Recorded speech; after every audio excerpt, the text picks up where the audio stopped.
Hello students, कैसे हो? सब बढ़िया? चलो बढ़िया। हम लोग स्टार्ट करते हैं ग्राफ्स। ठीक है, ग्राफ्स के ऊपर बहुत डिटेल में बात करेंगे। Speed time graphs, velocity time graphs, distance time, displacement time, acceleration time, acceleration distance, velocity distance. ठीक है, हर तरह के ग्राफ्स हम लोग डिस्कस करेंगे, बहुत डिटेल में बात करेंगे। तो कई पार्ट्स में ग्राफ्स के वीडियोस को मैं बनाने वाला हूँ। स्टार्ट करते हैं आज के वीडियो से, जहाँ पर मैं डिस्कस करूँगा पोजीशन टाइम ग्राफ्स को। ठीक है, तो चलो स्टार्ट करते हैं। सबसे पहले तो ग्राफ के बेसिक्स समझ लो। ग्राफ का मतलब है क्या? देखो, जैसे हम कोई पर्टिकुलर कोई बॉडी जा रही है और मुझे उस बॉडी के मोशन के बारे में किसी को एक्सप्लेन करना है, तो मुझे काफ़ी कुछ उस बॉडी के बारे में बताना पड़ेगा कि बॉडी यहाँ से स्टार्ट हुई, 1 सेकंड बाद इतनी दूर थी, 2 सेकंड बाद इतनी थी, उसकी एक्सेलरेशन इतनी है, उसकी वेलोसिटी इतनी है। ठीक है, बट बॉडी के उस पूरे मोशन को एक फिगर की हेल्प से बहुत ईजिली समझाया जा सकता है, और वही ग्राफ है। हम क्या करते हैं ग्राफ में आप जानते हो 2 एक्सिस होते हैं, तो हमने 2 एक्सिस ले लेने हैं। ये आपको पता है एक्स एक्सिस है, ये वाई एक्सिस है। ठीक है, एक्स एक्सिस पे अब आप जैसे ग्राफ बनाओगे तो 2 क्वांटिटीज़ के बीच में बनाओगे कि पोजीशन टाइम ग्राफ है या वेलोसिटी टाइम ग्राफ है। तो जब 2 क्वांटिटीज़ के बीच में ग्राफ बनाओगे तो आपको पहले तो ये क्लियर कर दें कि एक्स एक्सिस पे कौन सी क्वांटिटी लेनी है और वाई पे कौन सी लेनी है। ठीक है, देखो बच्चों, जब भी आप 2 क्वांटिटीज़ के बीच में ग्राफ बनाओगे तो हमेशा एक क्वांटिटी ऐसी होगी जो दूसरी पे डिपेंड करती होगी, और दूसरी ऐसी होगी जिस पे पहली वाली डिपेंड करती होगी, है ना। जैसे अगर मैं बना रहा हूँ पोजीशन टाइम ग्राफ, तो what is changing? Position of the object is changing with time, यानी पोजीशन डिपेंड कर रही है टाइम पे। टाइम तो पोजीशन पे डिपेंड नहीं कर सकता ना, टाइम ने तो जैसे चलना है वैसे ही चलना है। तो आपके दोनों वेरिएबल्स में से एक होता है डिपेंडेंट वेरिएबल और एक होता है इंडिपेंडेंट वेरिएबल, है ना। इंडिपेंडेंट मतलब वो किसी पे डिपेंड नहीं करता, और डिपेंडेंट जो इंडिपेंडेंट वाले पे डिपेंड करता है। तो हम क्या करते हैं, एक्स एक्सिस पे हमें लेना है इंडिपेंडेंट वेरिएबल, और वाई एक्सिस पे हम लेंगे डिपेंडेंट वेरिएबल।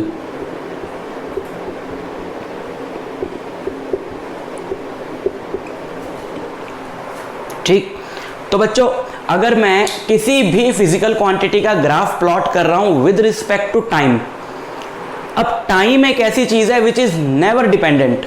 भाई टाइम किसी पे डिपेंड नहीं करता ना, टाइम ने तो जैसे चलना है वो वैसे ही चलता है, तो टाइम कभी डिपेंडेंट वेरिएबल नहीं होता। तो इसलिए अगर आप किसी फिजिकल क्वांटिटी का ग्राफ बना रहे हो, ग्राफ प्लॉट कर रहे हो टाइम के रिस्पेक्ट में, फिर तो आपको बिल्कुल सोचने की जरूरत नहीं है कि एक्स पे क्या लें और वाई पे क्या लें। फिर तो बिल्कुल फिक्स हो गया है कि एक्स पे टाइम ही आएगा, because time is always independent variable. ठीक है, सो अब मैं डिस्कस करने वाला हूं आप लोगों से पोजीशन टाइम ग्राफ्स। तो फिर ऑब्वियस है कि पोजीशन वाई एक्सिस पे आएगी और टाइम एक्स एक्सिस पे आएगा। और चलो स्टार्ट कर दें।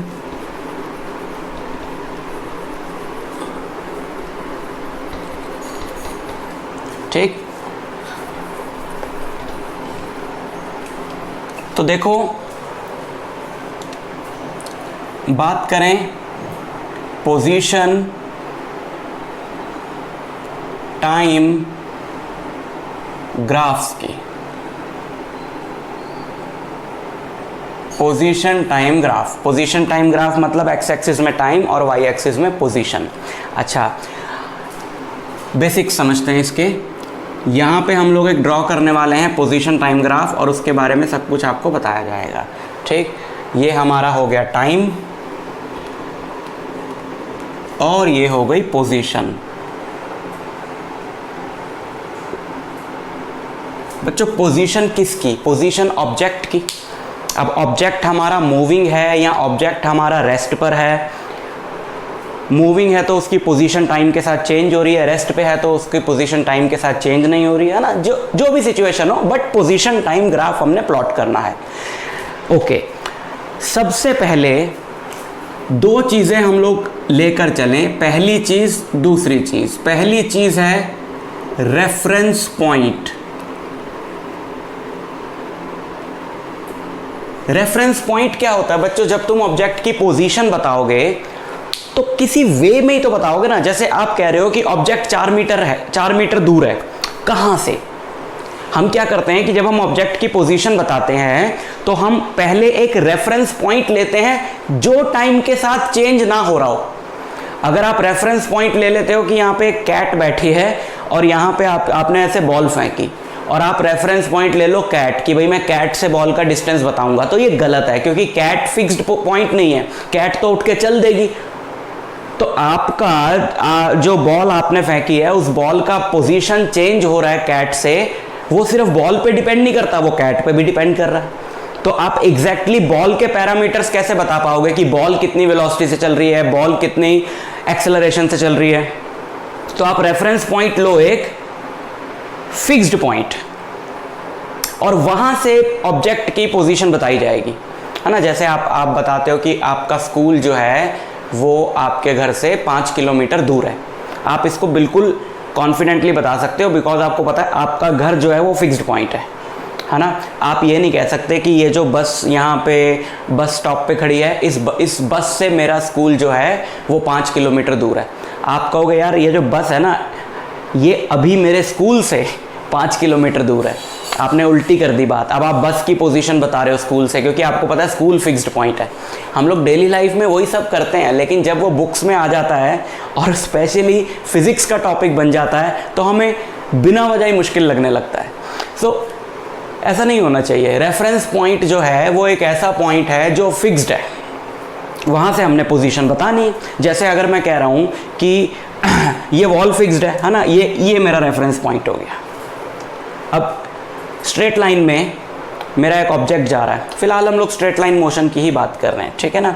यहाँ से एक इंसेक्ट उड़ना शुरू हुआ या फिर एक चींटी चलना शुरू हुई ऐसे, तो यहाँ से मैं उसका पोजीशन बताऊंगा, ठीक। दूसरा पॉइंट है कि t = 0। रेफरेंस पॉइंट तो वो हो गया जहाँ से पोजीशन कैलकुलेट की जाएगी। t = 0 भी तो मानना पड़ेगा ना, कि जब आपने ऑब्जेक्ट को ऑब्जर्व करना शुरू किया कि मैं इस कीड़े को ऑब्जर्व करता हूं, अब तो हो सकता है कि वो कीड़ा यहां हो, ये रहा जी कीड़ा, बंदे जैसा लग रहा है, सॉरी, 2 मीटर पे,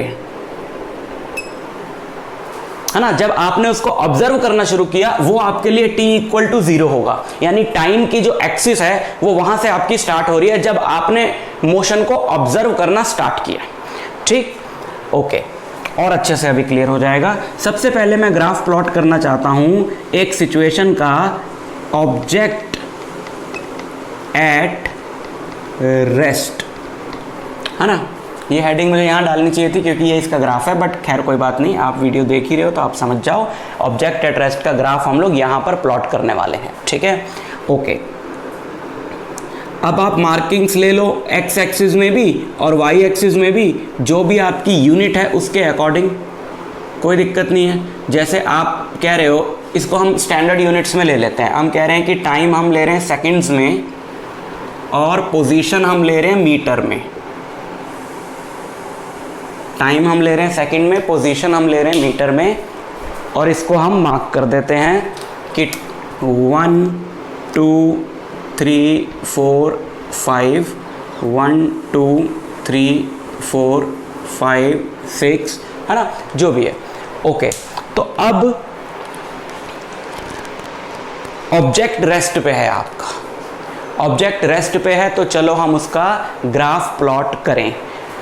रेस्ट पे कौन सा ऑब्जेक्ट है? देखो, इसी का हम एग्जांपल ले लेते हैं कि जैसे ये आपका रेफरेंस पॉइंट है, ये पॉइंट फिक्स है, और एक मक्खी यहाँ पे आकर बैठ गई, है ना, और वो बैठी रही, वो हिली नहीं रही, वो मक्खी यहाँ पे आके बैठ गई। कितनी दूर आके बैठ गई? 2 मीटर दूर।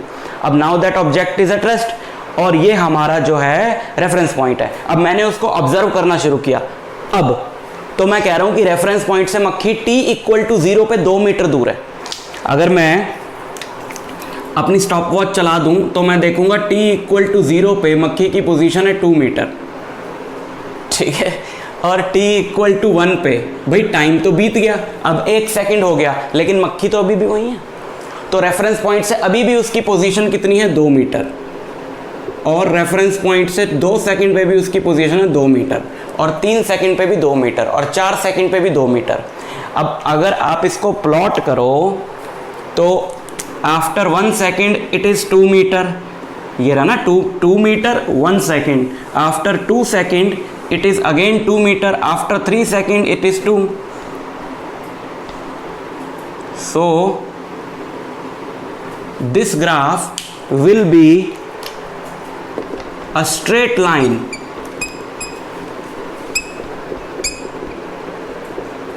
parallel to time axis.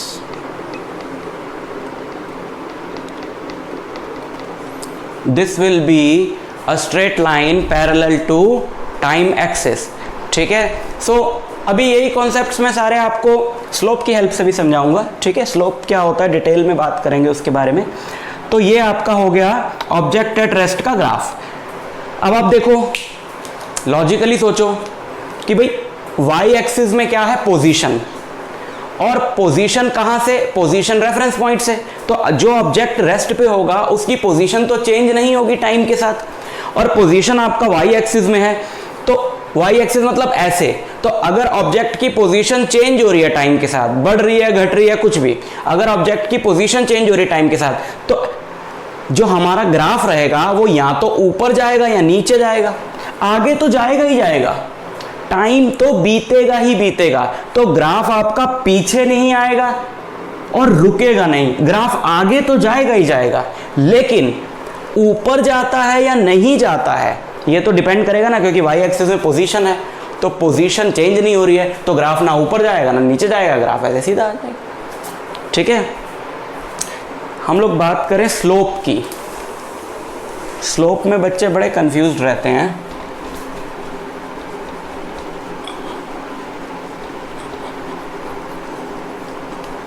मक्खी गई, मक्खी मिटा दी हमने।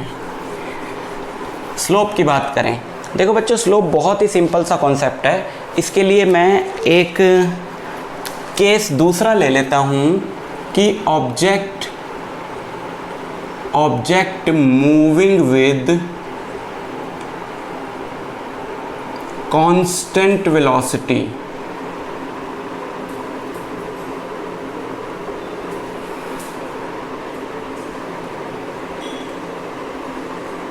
Object moving with constant velocity, constant velocity से ऑब्जेक्ट मूव कर रहा है, ठीक है। सो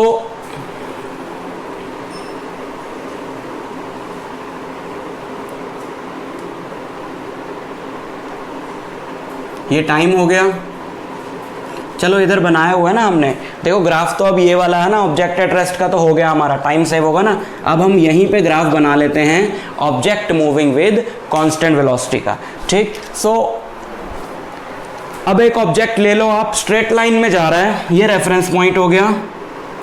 मान लो t इक्वल टू 0 पे हमने देखा ये एक स्ट्रेट लाइन है, मान लो ये सड़क है कोई, है ना, ये हमारा रेफरेंस पॉइंट है एक पेड़, ये हमारा रेफरेंस पॉइंट है 0, ये 1 मीटर 2 मीटर 3 मीटर 4 5 6, और ये हमारा ऑब्जेक्ट है। जब मैंने इसको ऑब्जर्व करना स्टार्ट किया, कार नहीं ले रहा हूं मैं, अभी पॉइंट ऑब्जेक्ट्स की बात कर रहा हूं, बहुत छोटा ऑब्जेक्ट है, कीड़ा है मान लो, एक इंसेक्ट है यहाँ पे। जब मैंने उसको ऑब्जर्व करना शुरू किया तो वो कहाँ पे था, 2 मीटर पे, रेफरेंस पॉइंट से 2 मीटर पे था, मैंने उसको ऑब्जर्व करना शुरू किया। अब t equal to 0 and suppose this is moving with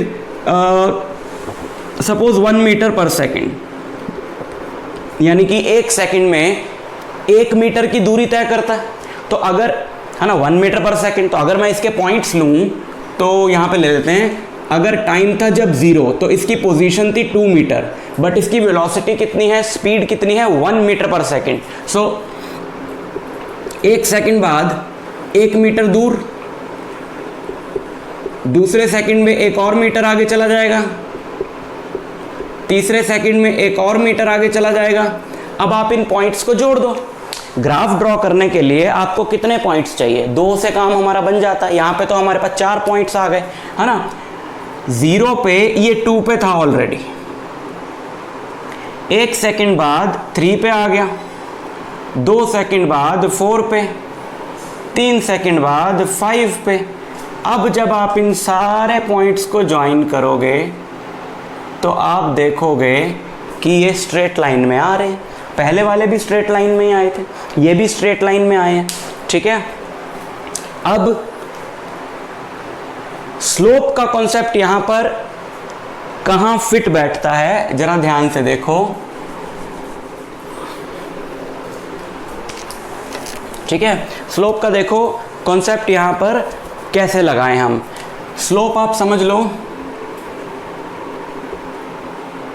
simple अगर डेफिनेशन दे तो स्लोप का मतलब क्या होता है? Slope is tan theta, theta is angle made with x axis. Angle कौन बना रहा है? जो हमारा ग्राफ आया है वो एक्स एक्सिस के साथ जो एंगल बना रहा है, एक्स एक्सिस के साथ जो एंगल बना रहा है, taken in anti clock wise sense. ये ग्राफ एक्स एक्सिस के साथ जो एंगल बना रहा है, जिसको हमने एंटी क्लॉकवाइज सेंस में लेना है, उस एंगल को, उसके वो एंगल ले लो। ये ग्राफ एक्स एक्सिस के साथ जो एंगल बना रहा है, उस कौन सा एंगल? जो वो एंटी क्लॉकवाइज सेंस में बना रहा है, उस एंगल का जब tan लोगे, जैसे वो एंगल आया मान लो 30 डिग्री, तो tan 30 degree is 1/√3, that is the slope of the graph. जैसे मैं बताता हूं आपको कि मान लो, मानना क्या, अभी हमें पता भी चल जाएगा कि ये एक्स एक्सिस के साथ 45 डिग्री का एंगल बना रहा है। ये एक्स एक्सिस के साथ ही हुआ ना। यहाँ आपको नहीं समझ में आ रही बात, तो आप ऐसा करो कि इसको पीछे प्लॉट कर लो, तो ये वाला जो एंगल होगा ये 45 डिग्री होगा, तो यहाँ तक जाने की ज़रूरत ही नहीं है। ये वाला भी 45 डिग्री होगा, है ना। ये दोनों एंगल सेम होंगे ना, कॉरेस्पॉन्डिंग एंगल्स हैं। सो इस केस में स्लोप होगी, ये 45 डिग्री क्यों है अभी समझ में आ जाएगा बच्चों।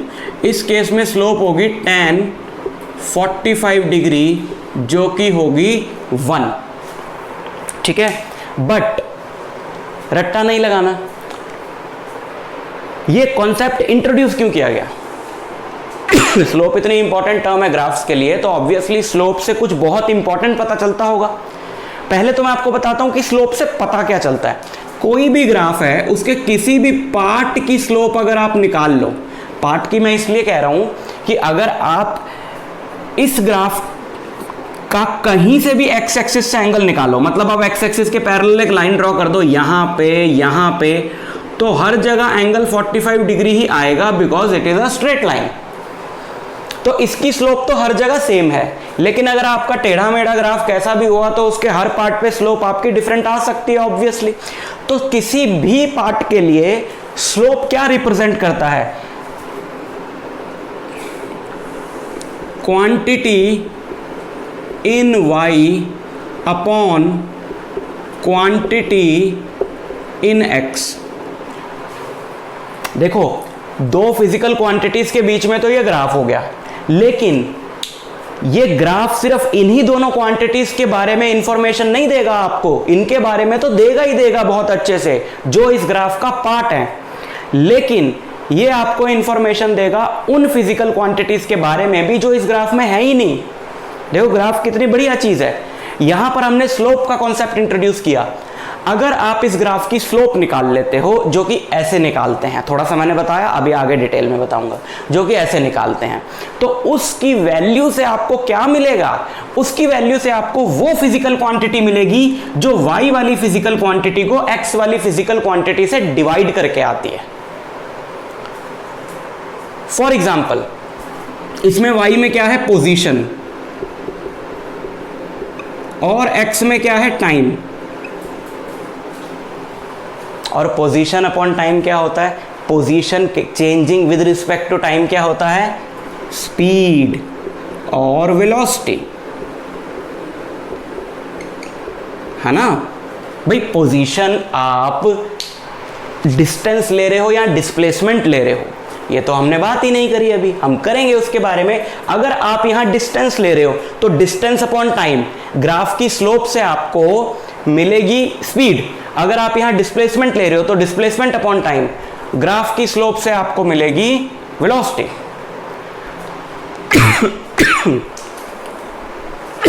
लेकिन क्यों स्लोप से हमें वो वाली फिजिकल क्वांटिटी क्यों मिलती है जो y को x से डिवाइड करके आती है? समझ लेते हैं इस बात को भी। काफ़ी यहाँ पे खिचड़ी पक गई, इसको थोड़ा सा साफ करें। देखो बच्चों, जैसे ये हमारा ग्राफ था ऐसे, ठीक है, सो ये हमारा ग्राफ था ऐसे, ओके।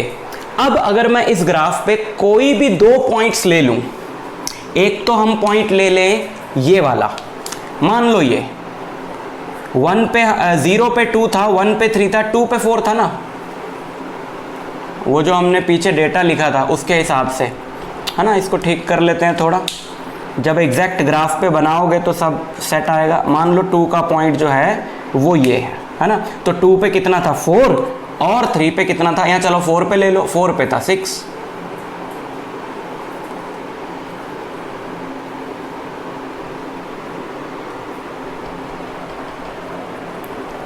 ओके, तो आपको पता है कि पोजीशन मतलब स्पीड या वेलोसिटी क्या होती है कि बॉडी ने कितना डिस्टेंस कवर किया। स्पीड की बात करते हैं पहले, बॉडी ने कितना डिस्टेंस कवर किया और उस डिस्टेंस को कवर करने में कितना टाइम लगा, उस रेशियो को। तो अगर मैं यहाँ पर टाइम एक्सिस पे मैंने दो पॉइंट्स लिए, वहाँ से मैंने ऐसे स्ट्रेट ड्रॉ किया और फिर वो जहाँ पर ग्राफ को मिलते हैं वहाँ पर मैंने इधर स्ट्रेट ड्रॉ किया परपेंडिकुलर, तो मुझे ये पता चलेगा ना कि 2 सेकंड पे ये 4 मीटर दूर था और 4 सेकंड पे ये 6 मीटर दूर था। तो मुझे ये पता चलेगा कि इतने टाइम में इसने इतना डिस्टेंस कवर किया। कितने टाइम में? 4 - 2, 2 सेकंड में। और कितना डिस्टेंस कवर किया? 6। 2 पे 4 मीटर पे तो ऑलरेडी था, 4 सेकंड पे वो 6 मीटर पे है, तो इतने टाइम में इसने 2 मीटर का डिस्टेंस कवर किया, है ना। तो 2 और 4 तो हमने इसमें मार्क करे है ना, तो मैं मान लूं ये कोई भी टाइम है t2 और ये कोई भी टाइम है t1 और ये कोई भी पोजीशन है, ये वाला था S1 और ये कोई भी पोजीशन है S2। तो बच्चों मैथमेटिक्स लगाओ, ये लेंथ कितनी होगी t2 - t1 और ये लेंथ कितनी होगी S2 - S1। This one is S2 - S1। तो बच्चों जब तुम स्पीड या वेलोसिटी कुछ भी निकालोगे तो तुम यही तो लिखोगे ना, distance covered S2 - S1 by time taken t2 - t1। ऐसे ही तो करोगे, ठीक है। तो अगर मैं यहां पर एक ट्रायंगल ये कंसीडर करूं, ये वाला देखो राइट एंगल ट्रायंगल बन रहा है ना, और ये एंगल अगर थीटा है तो जब तुम tan थीटा निकालोगे बच्चों तो tan थीटा क्या आएगा, यहां लिख दें tan theta straight line parallel to time axis. अच्छा ये वाला तो हम मिटा देना, इसका तो रोल ही खत्म हो गया। ऑब्जेक्ट एट रेस्ट वाले की तो बात ही नहीं चल रही है अभी, इस टाइटल की कोई ज़रूरत नहीं है यहाँ पे। अगर हम यहाँ पे निकालें तो tan थीटा क्या आएगा, tan थीटा आएगा S2 - S1 upon T2 - T1। और tan थीटा तो आप जानते हो कि स्लोप है, लेकिन अगर आप देखो कि स्लोप और ये बिल्कुल बराबर आए हैं, इसका मतलब है tan थीटा ही वेलोसिटी है। और tan थीटा हमेशा इसको इससे डिवाइड करके आएगा। फॉर एनी 2 पॉइंट्स, कोई भी 2 पॉइंट्स मान लो ग्राफ पे, tan थीटा इसको इससे डिवाइड करके ही तो आ रहा है। तो स्लोप क्या रिप्रेजेंट करेगी, वो क्वांटिटी जो y में है डिवाइडेड बाय वो क्वांटिटी जो x में है उससे। अब इसकी अगर मैं यहां पर वैल्यूज में जाऊं, यहां पे इसको जरा सॉल्व करें, वैल्यूज में जाएं तो ये हमारा डिस्प्लेसमेंट था 6 - 4 और ये था हमारा 4 - 2। This will be 2/2 1 metre per second. और ये जो हमने ग्राफ प्लॉट किया था वहां वेलोसिटी कितनी ली थी, 1 मीटर पर सेकेंड, ठीक है। और सारी देखो कड़ियां कैसे जुड़ रही हैं, तो वेलोसिटी देखो 1 मीटर पर सेकंड आई है, हमें कैसे पता चला कि ये एंगल 45 डिग्री है? अरे ये 2 है और ये भी 2 है। जब परपेंडिकुलर और बेस बराबर होते हैं, tan थीटा क्या होता है? Perpendicular upon base. जब परपेंडिकुलर और बेस बराबर होते हैं तो एंगल कितना होता है? 45 डिग्री। tan 45 degree is 1। तो आप इससे निकालो चाहे इससे निकालो, आपको ये वाली क्वांटिटी मिल जाएगी हर ग्राफ में जो y को x से डिवाइड करके आती है। समझ में आई बात? तो इसलिए स्लोप का कॉन्सेप्ट इंट्रोड्यूस किया गया। इन दो क्वांटिटीज के बारे में जो ग्राफ में हैं, इनके बारे में तो हमको ग्राफ से पता चल जाएगा, लेकिन उन क्वांटिटीज के बारे में भी ग्राफ से पता चल जाता है जो ग्राफ में नहीं है। क्वांटिटीज क्यों बोला मैंने? क्योंकि एक तो स्लोप से पता चल जाता है और एरिया से भी कुछ पता चलता है, उसकी बात हम लोग करेंगे आगे, और भी कई तरीके से पता चलता है। ठीक है, तो फिलहाल आगे नहीं जा रहे हम, अभी इस पे फोकस कर। ठीक, सो ये स्लोप का कॉन्सेप्ट है। तो अगर आप ये दो पॉइंट लेने की बजाय ये दोनों ले लेते हैं या ये दोनों ले लेते हैं, तब भी आपका ये गैप बराबर ही रहना था, तब भी ये 2/2 ही आता, चाहे आप कहीं से भी पॉइंट उठा लो। यानी हर जगह पे स्लोप इसकी सेम आ रही है, जो कि रिप्रेजेंट करता है कि हर जगह पे इसकी स्पीड या वेलोसिटी जो है वो सेम है। So this is an object moving with constant velocity, है ना। स्लोप की हेल्प से हम जरा एनालाइज करें जो हमने पहले ग्राफ बनाया था, जो कि था object moving with constant velocity, sorry object at rest का जो ग्राफ था, है ना। इसको मिटा ही दें।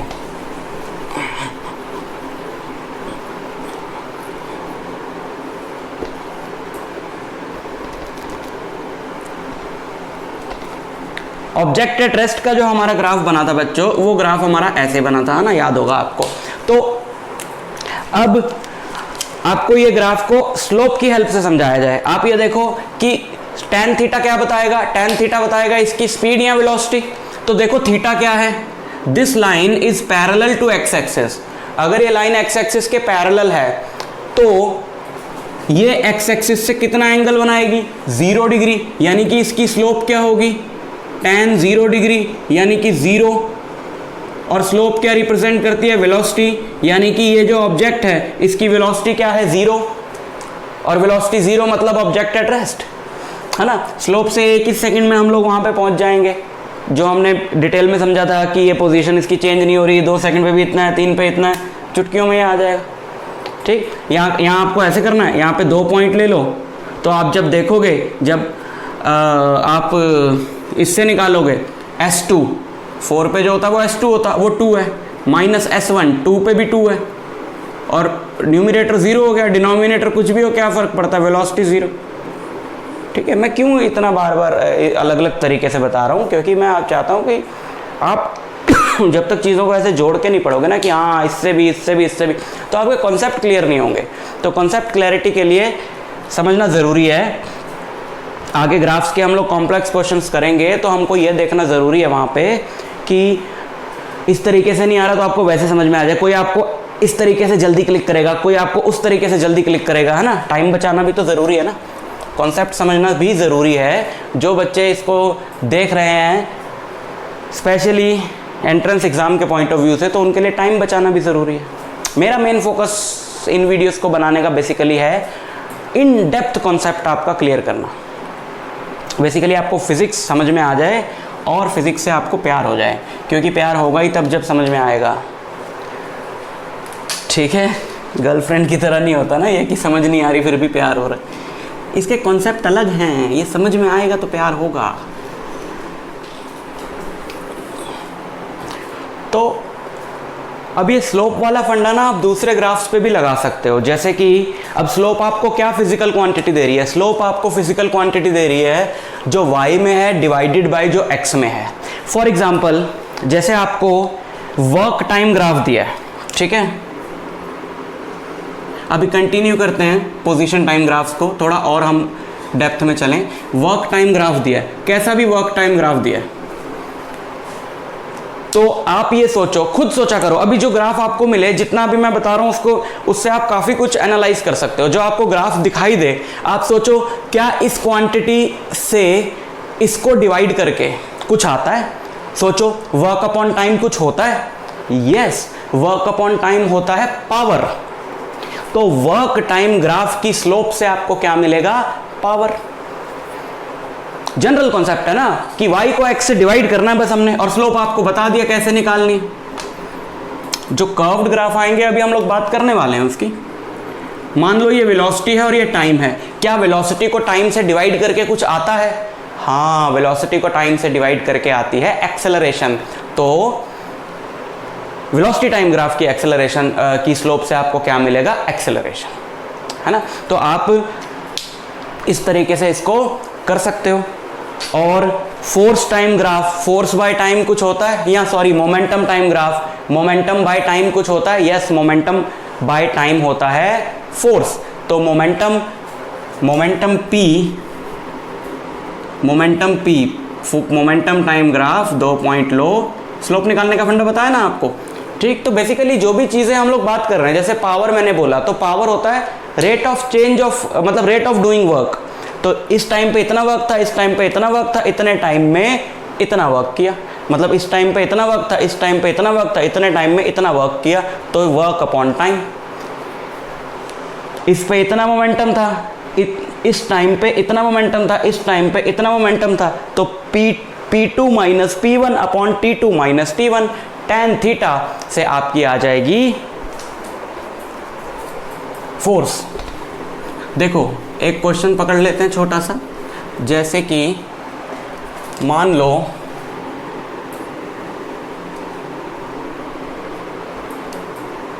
ये है हमारा पोजीशन टाइम ग्राफ, ठीक है, और हमको दे रखी हैं दो बॉडीज ए और बी, और हमको बोल रखा है कि ये 30 डिग्री का एंगल बनाती है और ये 60 डिग्री का एंगल बनाती है। किसकी वेलोसिटी ज़्यादा है? VA और VB में क्या रिलेशन है? तो बच्चों यहाँ तो तुम ऐसे देख लो कि किसी भी पर्टिकुलर टाइम पे क्योंकि दोनों t=0 पे एक ही जगह से स्टार्ट हुई थी, तो किसी भी पर्टिकुलर टाइम पे मान लो, ये थोड़ा यहाँ बना लेते हैं ना, ये लंबा बड़ा सा बन गया है यहाँ पे।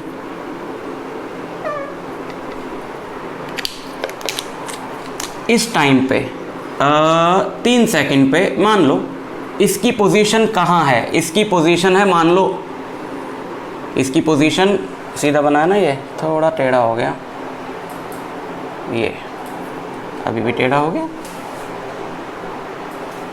यहाँ पे रफली अगर मैं बना दूं तो ठीक। तो 3 सेकंड पे मान लो ये 2 मीटर पे है और ये मान लो 6 मीटर पे है, दोनों एक ही जगह से स्टार्ट हुए थे, तो बराबर टाइम पे ये उस रेफरेंस पॉइंट से A जो है वो सिर्फ 2 मीटर दूर है, जबकि B जो है वो 6 मीटर दूर है।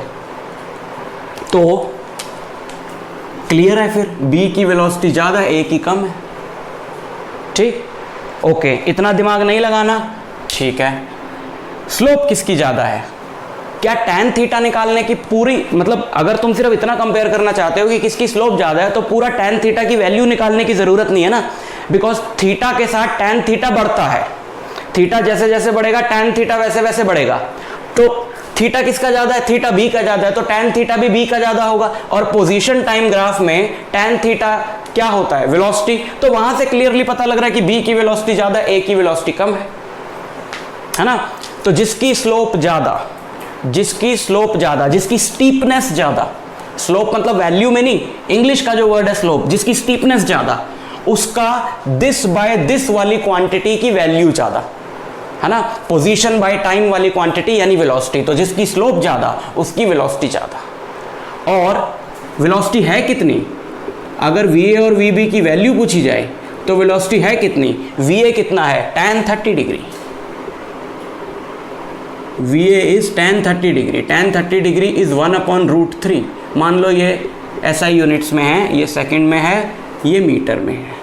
तो velocity of A is 1/√3 metre per second and velocity of B is tan 60 degree which is √3 metre per second. ठीक है, बात समझ में आई? हर तरह से आपको निकालना आना चाहिए। तो ये पोजीशन टाइम ग्राफ्स की हेल्प से ग्राफ के थोड़े से बेसिक फंडे टच करने की मैंने कोशिश करी है। नेक्स्ट पार्ट में भी मैं पोजीशन टाइम ग्राफ्स की ही बात करने वाला हूं, लेकिन ये बेसिक फंडे हो गए ना। अब मैं नेक्स्ट वीडियो में पोजीशन टाइम ग्राफ्स की बात करूंगा अलग अलग सिचुएशंस के लिए, है ना, कि एक्सेलरेट हो रही है तो कैसा होगा, डी एक्सेलरेट हो रही है कैसा होगा, वर्टिकल में कैसा होगा, हॉरिजॉन्टल में कैसा होगा, ऐसे कैसे होगा, वैसे कैसे होगा, ठीक है ना। सारी बातें बहुत डिटेल में पोजीशन टाइम ग्राफ्स को, हर तरह के पोजीशन टाइम ग्राफ्स को हम लोग स्टडी करेंगे। ये बेसिक फंडे आप दिमाग में रखना। मैं मिलता हूँ आपसे नेक्स्ट वीडियो लेक्चर में।